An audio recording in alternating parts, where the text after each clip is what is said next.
Hi guys, welcome back to Homebrew Wednesday.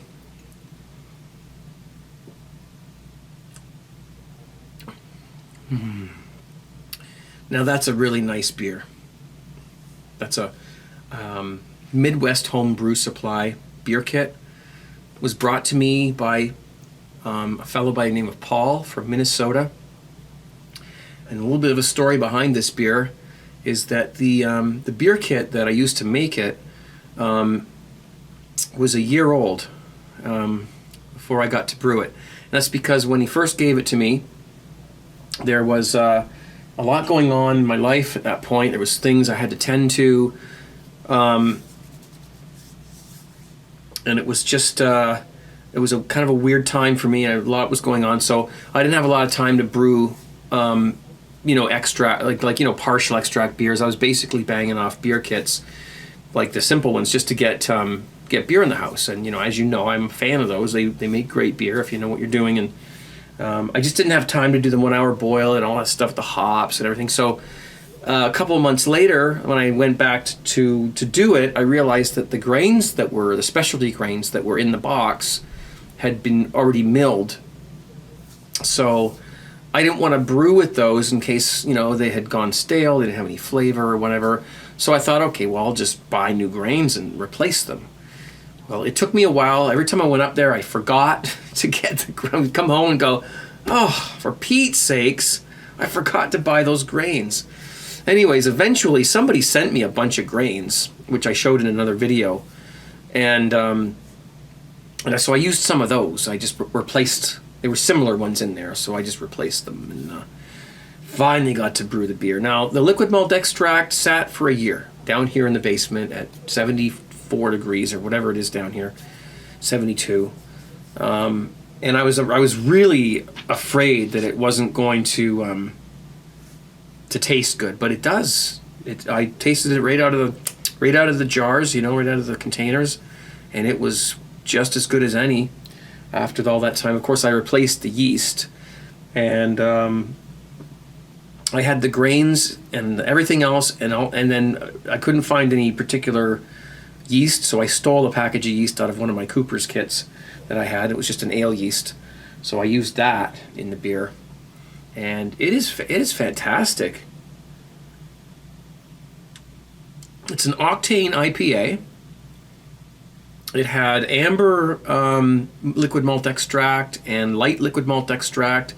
It had a crystal malt grain addition and some Cascade hops. And you can look it up on I can never say, MidwestHomebrewSupply.com, I think is the address, or you search for it on Google. It's the octane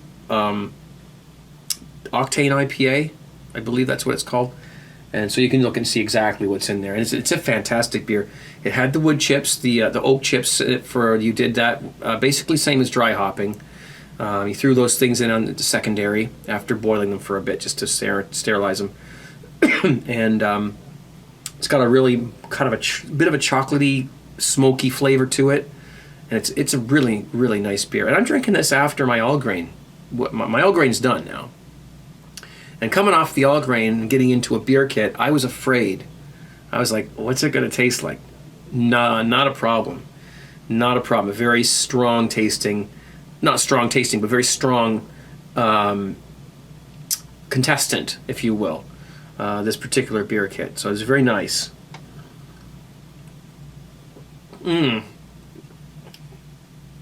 Thank you, Paul, from Minnesota, who brought me that last summer. Along with a bunch of other stuff too, but there's a video of that on YouTube as well, which I can put a link to.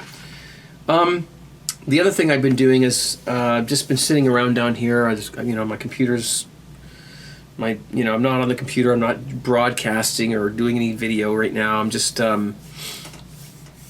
sitting here relaxing, listening to some records, actually, quite frankly. And it's dark and quiet. It's 2:30 in the morning, and just sitting down here in my man cave having a few beers. I don't know what could be better. You know what I mean? Awesome stuff. I've been kind of messing around with my turntable. think I showed this. Let me unplug that. I think I showed this already, but I'll show it again. Let me just grab the camera. This is a turntable that I picked up. I can't see the whole thing because I can't pull it all the way out, but at Value Village, you've heard me talk about this, for $20, and it's a direct drive. Oh, it's going to go through its little operation here. It's a direct drive, so it's got the the thing down there, all that stuff, the pitch control. Had to adjust a couple things underneath to get the speeds right, but that's just minor. It's a Sony. It's not the best quality turntable in the world, of course. It's a budget, sort of a consumer thing, but it does have the S-shaped tone arm, and it does play very well. So I'm going to slap a new cartridge on it. I have a Stanton 750, what the hell, I can't remember all the letters or whatever, coming in the mail from eBay with a brand new stylus, and I'm gonna whip it on this thing and see what we get. Now, speaking of vinyl and speaking of records, there's a few things that you vinyl guys have to do to your turntables to make them sound and perform the best. And of course, the tracking weight, how much weight do you have on your stylus? There's a skew there, a skew control, and you've got to know how to balance the tone arm and get the weight proper. And I think most people who own these type of turntables know how to do that, but if you don't, you can shoot me a message and maybe I'll do a video on it. The other thing that you have to do is you have to adjust where on the head shell the cartridge sits. Do you want it to be forward all the way, back all the way, or somewhere in the middle? How do you decide, or how do you know where that's supposed to be? And the reason why that's important is because when you're playing a record, the needle, or the tone arm, it moves across in an arc. You see? Kind of goes across in an arc because it's pivoting. Okay, so it's drawing. It's like a protractor. It's drawing it's like a stencil. What do you call those things you draw circles with? It's kind of drawing an arc across the record. Okay, so the problem with that is that when it's not tracking the record, if the stylus isn't exactly perpendicular to the grooves, then it would be like a car driving down the road like this, right? Driving down cockeyed like that. And when that happens, you get distortion in your sound. So you've got to line this up. Now, there's lots of ways of doing it. You can buy instruments for it and all these kinds of things. The way I did it was I downloaded a little graph here from a website, and I printed it. Now, it's not exactly to scale, so I had to put my own little dots. What you do is you put it in on the spindle, right where the little thing tells you to put it through the paper there. And then you have to line up your stylus to where they tell you on this little graph. And when you do that, I'll show you what happens. We've got 66 millimeters, I believe, and 120.9 millimeters from the spindle. That's the measurements. So this wasn't exact, so I put my own little dots here. I measured myself. And then what you do is you take your stylus, and I'm not going to put it on the paper, but you put it on the dots, okay, where the dots are. And if your tone arm is exactly lined up as this is, right, with these lines, when the stylus is sitting on the little dot that you've got there, then you know this is lined up. So there's one there, and there's another one back here that also has to be lined up, which means you have to move the record. Okay. And when you line that one up, I'm not doing it because I can't see where the stylus is from here. But when you do it, if it's exactly lined up with the line here, see how it's straight? Then those two spots, as long as it's lined up on those two spots, you know that your tone arm is tracking the record properly as it goes across.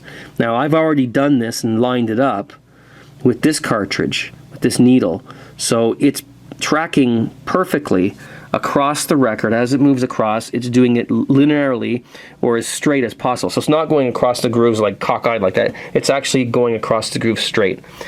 If you don't do this, you're going to get distortion. You're going to wear out your records differently. You're going to ruin your records, ruin the grooves, and you're also going to wear your needle differently as well. You don't want to do that. So you want to have things lined up properly. You want to have your weight set to what the cartridge manufacturer recommends, and you want a level turntable, which I don't right now. I have to level this turntable because it's sitting on a shelf. It's, you know, sagging, but I'm going to do all that. So just a little bit of information for you there. If you own a turntable, do some research about lining up your cartridge. Don't just slap it on there and make it look nice and think, okay, there we go. Every time it's like somebody else wearing your shoes, okay?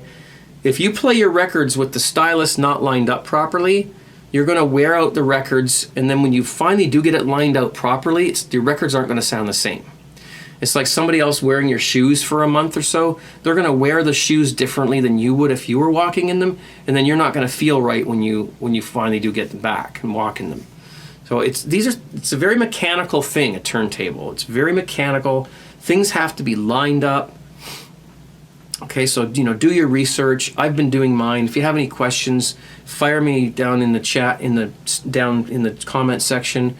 And if you want to know how I set up my turntable, I can do a video on that for you. No problem. I'm not an audiophile professional, audio guy, but I know enough about it that I can get you guys on the road to getting your cartridges set up properly.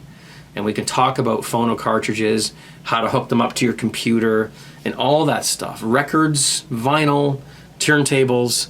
I can go over all that stuff for you. If you want to hear about it, just let me know, and I'll certainly be glad to do a video about that. Okay? So that's about it for me. I'm going to continue to play some records. Love records. Love vinyl. Awesome stuff. I'm just playing a few of them. I'm saving my good ones for my new cartridge when it arrives. Stanton is a great cartridge manufacturer, a great name, world-renowned, well-known for their quality and their good prices. And if you have it set up properly, you won't get the distortions, and you won't wear out your records the way that some turntables do wear them out. You won't be doing that to your poor vinyl. It's very important you have these things lined up properly and set up. Otherwise, there's no going back. And a good record brush. Okay? A record brush. And you might also look up on YouTube how to clean records. There's a few different videos up on there. I haven't tried any of them myself. I've been, soap and water, rinsing them off, drying them off. That hasn't really helped. It didn't hurt, but it didn't help. I've got like a few other little bits and pieces of stuff around here that I've been buying to try and wipe the grooves and get the dirt out of there, but that's a whole other thing. And if you play a record that's dirty, you can easily force the dirt into the grooves, at which point it will never come out. So that record will always have clicks and pops no matter what you do to it. So clean your records. These things need care. Yeah, pick a time where you can sit down in the dark and just turn all the computers off and just listen to some records. Put some vinyl on. Play some 8-tracks, Do something old. Do something vintage. You'd be surprised how much you will enjoy yourself. I'm out. Take care, guys. See you soon. I got a review coming up of my all-grain beer, by the way. It's on the editing block, so that's coming up as well. An official review. In the meantime, I'm going to enjoy this Octane IPA. And we'll see you soon. Take care, guys. See ya.